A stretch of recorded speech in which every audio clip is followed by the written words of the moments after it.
Oh no, what happened in the kitchen? What are you doing, Anne? Shh!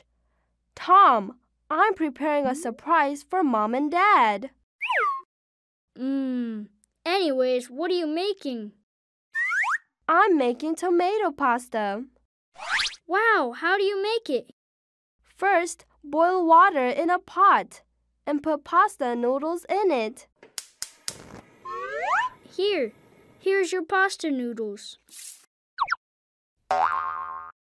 Oh, Tom! Oh, I'm so sorry. Let me clean it up.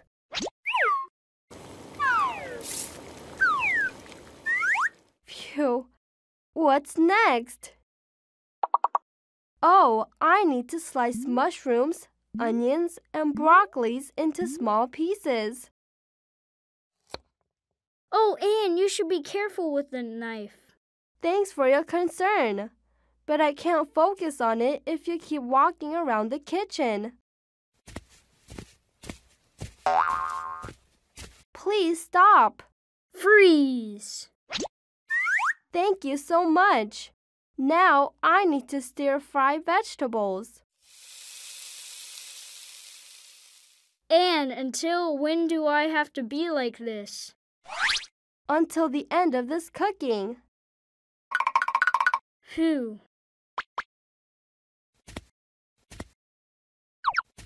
Tom, don't move.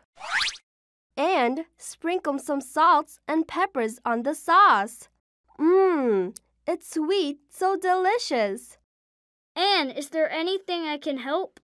Never. So now pour noodles, vegetables, and sauce in a fry pan and stir it. Let me add the parsleys. Ta-da! It's done!